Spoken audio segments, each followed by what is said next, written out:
My fellow Filipinos, I speak to you today as a Filipino who has dedicated my life to public service and loved this country too much to stay silent.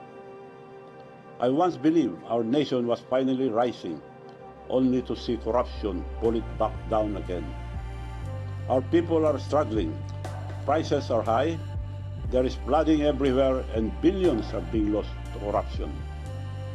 This flood control scandal is the biggest corruption scheme I have witnessed in my entire life, having seen 8 presidents lead this nation.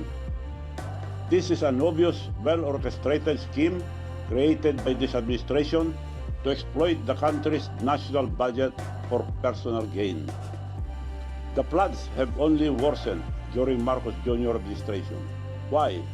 Because there was never a master plan for flood control. Only scattered projects approved anywhere and everywhere, without coordination, flood mapping studies, or honesty. Worse, our farmers' crops keep getting destroyed because a dike meant to protect the river failed. Family homes continue to be washed away by flash flood, and our children, the poor, and the entire nation is paying this price. The BBM administration has invested ₱500 billion in flood control alone. More than 9,800 flood control projects have been built. But why do the floods keep getting worse? Let us speak plainly. Public funds are not released easily. There is a process, and at the very top of that process sits one man, the President of the Republic of the Philippines. Every year, before Congress sees any line item, the President reviews and approves the National Expenditure Program, the NEP. That is the master plan of where our money will go. Without his signature and approval, it cannot move forward. The Department of Budget and Management, or DBM, then prepares and releases the funds with the President's approval. The Department of Public Works and Highways, DPWH, who also takes orders from the President, implement the project. These are not independent agencies. They follow the President's direction and instruction. And when Congress debates the budget and send it back to Malacanang, who signed it into law? The President himself.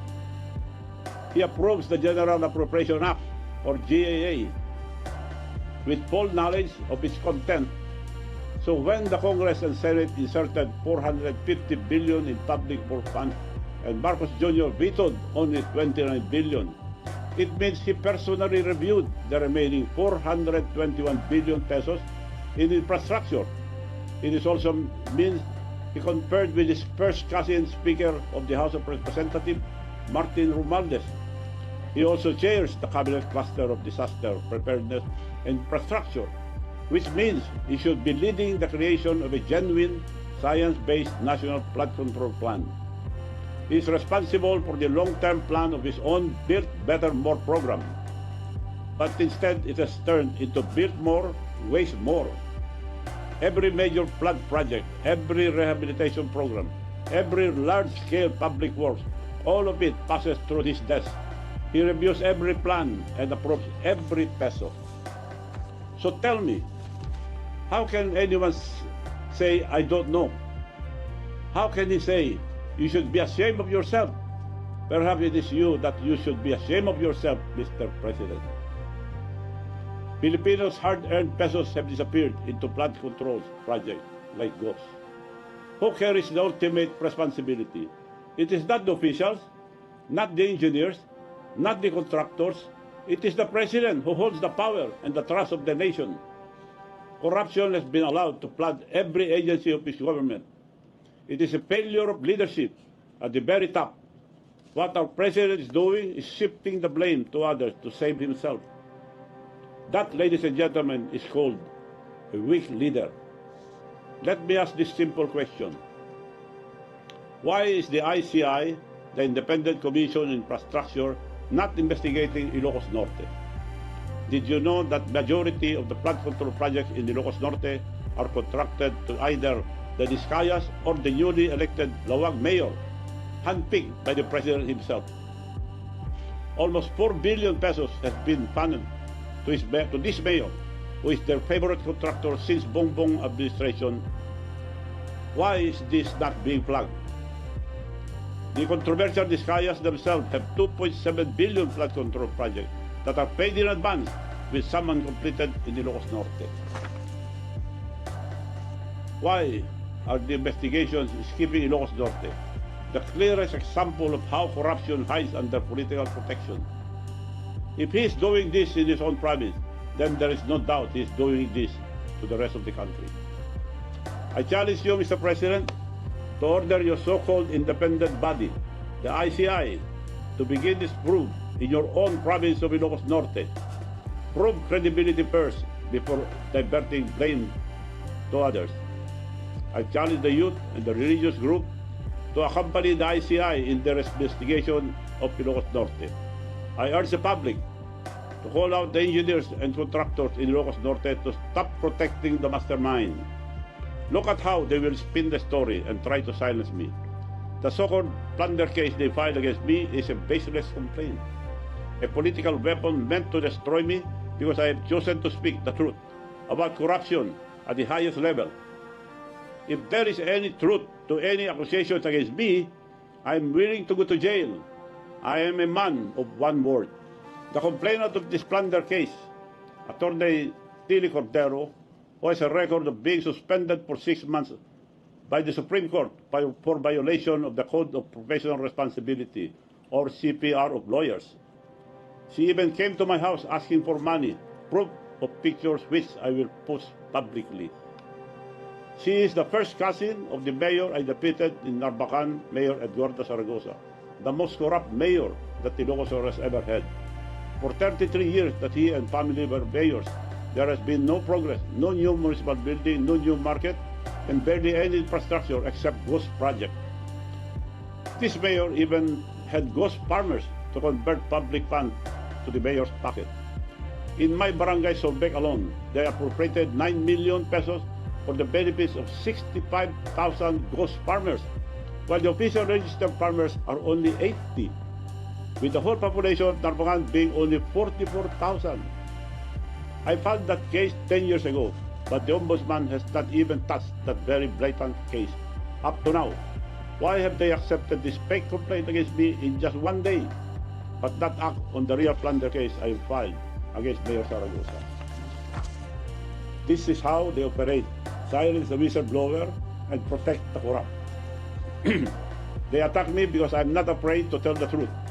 But take note, all their paid online troll farms and their attack dog will never silence me. My countrymen, let us no longer be fooled. We keep trusting the same name. We are told that Ferdinand Bongbong Marcos Jr. will redeem the Marcos corruption course of the Filipinos. But look around, these government agencies are flooding with corruption. And before it blows up into his face, he used the Suna to tell a story as if he is the hero who uncovered the mess to save himself while deflecting the blame on others. Let's not be made stupid. How many times must we let the same family treat our country like their personal piggy bank? How many times must we trust the same name and expect a different result? If we truly love our country and children, then we must break this cycle. We are on the verge of exposing the biggest corruption scandal in the Philippine history. And should stop now. We should not stop now. Let us not allow the ICI, which was created by the President himself, to control or limit the investigation. Allow different groups to investigate in the ICI, who will not be afraid to ask hard questions, and it should be viewed publicly for transparency. We cannot let them protect his friends and his cousins, his family, and most of all, the President himself. Now that the truth is out, we cannot wait for change. We must force it. Thus in power will not fix this system. It must be the people. First, to our farmers and workers, demand accountability. Your fields are still flooded. Even after billions have been spent, your roads keep collapsing after every storm, and your towns still sink in mud. Second, Let the student lead, stand up, organize, and lead the peaceful but powerful movement. This is your future. They are stealing. Stand united. When the youth stand united as one, no power can silence them. Third, and I appeal to all politicians. Politicians should set aside ambition. Forget colors. Forget alliances. This is no longer about politics. This is about restoring the nation's honor. Those who still have integrity, speak now. History will remember the few who stood up and forget the many who stayed silent. Fourth, the police and armed forces stand with the people, not with the powerful. You swore an oath to defend the Republic, not any single politician. When the people protest peacefully, please protect them. Do not prosecute them. For our mutual education, the primary provision that defines the duty of the armed forces of the Philippines under the Constitution is Section 3, Article 2, which provides, thus, civilian authority is at all times supreme over the military. The armed forces of the Philippines is the protector of the people and the state to secure the sovereignty of the state and the integrity of the national territory. Reading the above provision does not say that the AFP is the protector of the President and his government.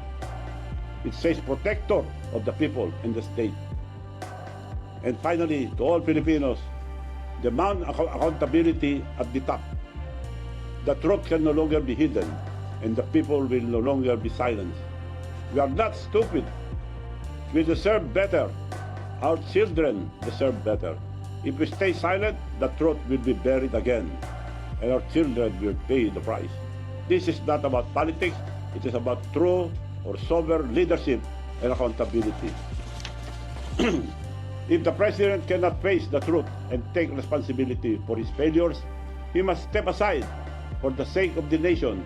A voluntary resignation would not be a humiliation.